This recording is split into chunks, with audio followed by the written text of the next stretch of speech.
Bonjour, si vous avez des questions, je vous apporte des réponses parce qu'aujourd'hui c'est la chronique questions-réponses. Surtout si vous souhaitez faire la différence sur votre marché, vous démarquer de vos concurrents. Alors surtout, regardez bien aussi cette vidéo jusqu'au bout parce que j'ai une surprise pour vous, un cadeau, parce que c'est bientôt Noël.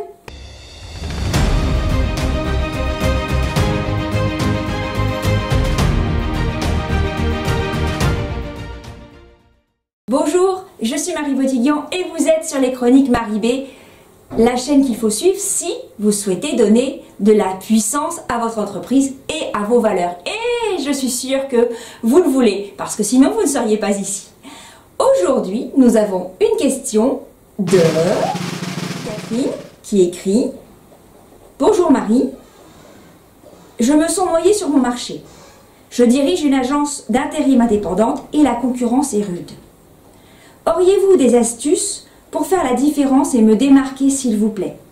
J'ai hâte d'avoir votre réponse. À très bientôt, Catherine. » Catherine, c'est une excellente question. Je vous remercie beaucoup parce que nous sommes tous concernés par cette problématique de marché saturé et de concurrence. Comment faire sa place sur un marché? Surtout qu'aujourd'hui, donc, les marchés sont tous saturés, à moins d'être sur une industrie disruptive comme on avait avec Internet, comme on avait avec les smartphones, où on avait la place de faire son trou. Maintenant, aujourd'hui, tout le monde se copie les uns les autres, les sites Internet, les caractéristiques des offres, etc. C'est du pareil au même. C'est intéressant, je vais copier ça. Stop, arrêtez! Arrêtez! J'ai moi-même vécu ce genre de situation et grâce à une stratégie en 2 étapes, je m'en suis sortie. Et donc je suis vraiment heureuse, Catherine, de vous partager aujourd'hui cette stratégie. Première étape, déplacer le curseur. En fait, regardez votre marché sous un nouveau jour de façon à apporter une valeur ajoutée nouvelle et différente que vos concurrents n'apportent pas. Alors pour cela, je vous conseille de lire le livre Océan Bleu, comment créer de nouveaux espaces stratégiques de Shan Kin, j'ai un peu dyslexique, de Shan Kin et de René Mauborgne.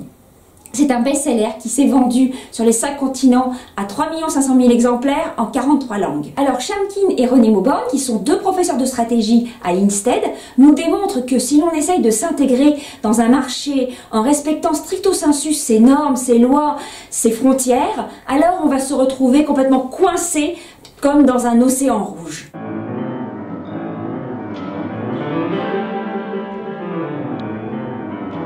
Alors, en réalité, c'est tout à fait ce qui m'est arrivé dans les années 2000 à peu près, quand j'ai créé mon agence de relations presse et que j'étais pourtant dans une niche, c'est-à-dire de relations presse dans les nouvelles technologies, et j'étais complètement coincée entre tous les concurrents. Donc pour pas me faire manger tout cru par les concurrents, j'ai décidé alors de me concentrer sur l'obtention de reportages radio et télé, de transformer la communication d'entreprise en actualité d'intérêt général, vu du côté des radios et des télés pour faire la différence.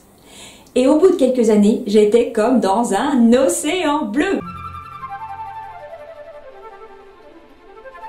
Alors, retenez ceci.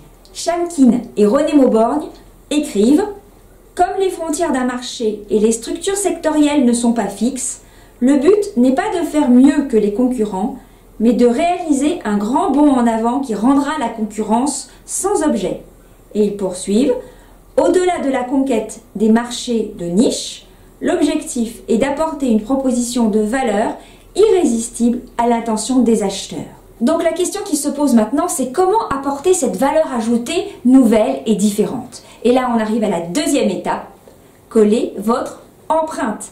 C'est-à-dire, aller chercher ce qui vous rend unique. Transposez vos valeurs, ce que vous aimez, ce que vous savez faire de mieux, ce qui vous passionne.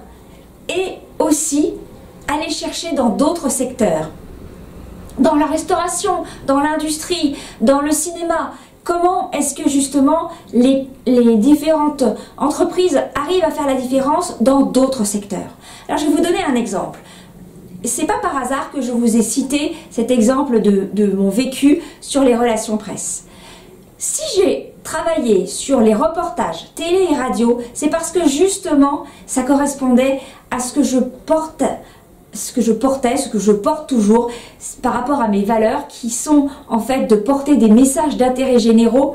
Et surtout, c'est ce que je continue à faire aujourd'hui dans mon activité. Je suis une multipassionnée, donc j'intègre les différents pans de ce que j'aime dans mon activité. Je suis passionnée de théâtre, je suis comédienne amateur depuis plus de 15 ans, mais j'adore le marketing, le développement personnel, la gestion de projet, et tout ça, je le mets au service dans ma communication, dans mes vidéos, mais aussi au service de mes clients et dans mon relationnel. Donc vraiment, faites le point sur ce que vous êtes, sur ce que vous aimez, et allez voir à l'extérieur ce qui s'y passe. Certains appelleraient ça, pour ce que vous êtes, un bilan de compétences. Moi, je dirais plutôt que c'est un bilan de zone de brillance, c'est-à-dire là où vous êtes le meilleur, la meilleure version de vous-même. Et également, aller chercher donc ce qu'il y a à l'extérieur pour le transposer et y mettre votre patte, votre empreinte. Appropriez-vous de tout ça, intégrez-les. Et la bonne nouvelle dans tout ça, c'est que vous allez gagner en productivité et créer l'adhésion aussi bien au sein de votre équipe que à l'extérieur. Pourquoi? Parce que en fait, tout ce que vous allez transposer se fera partie de votre ADN. Et donc, ce sera des choses naturelles. Même si vous travaillez beaucoup, ça sera une partie de vous. Et surtout, donc, ça va se sentir à l'extérieur. Et ça, grâce à quoi? Grâce à ce que les neuroscientifiques ont aujourd'hui nommé les neurones miroirs, que nous avons dans notre cerveau et qui sont là pour créer du lien social. Donc, quand vous avez un certain comportement qui correspond exactement à celui avec lequel vous avez de l'empathie, d'ailleurs c'est appelé aussi les neurones empathiques, eh bien vos neurones miroirs reconnaissent le comportement qui vous convient. Alors voilà Catherine, voici ma réponse à votre question, j'espère sincèrement que ça va vous aider. Maintenant, voilà mon cadeau de Noël. À vous, si vous vous sentez fragile pour faire la différence sur votre marché, je vous propose de cliquer sur le lien en bas de cette vidéo. Nous prenons rendez-vous et je vais réfléchir avec vous et vous proposer 3 actions à mettre en place immédiatement pour faire la différence et vous démarquer sur votre marché. Si vous avez aimé cette vidéo, alors appuyez sur j'aime, partagez-la avec vos amis et abonnez-vous si ce n'est pas déjà fait. Et si vous souhaitez recevoir des informations précieuses que je ne partage pas dans les vidéos pour développer votre activité, donner de la puissance à vos valeurs et à votre mental gagnant, alors venez vite sur le site www.mfb-conseil.com et inscrivez-vous vite à la newsletter. Et gardez le cap, car vous avez une expertise unique, un talent dont le monde a besoin, dont d'autres professionnels, d'autres dirigeants ont besoin pour avancer. Donc, prenez votre place. Je vous retrouve dans une prochaine vidéo. Merci beaucoup pour votre attention et à très bientôt.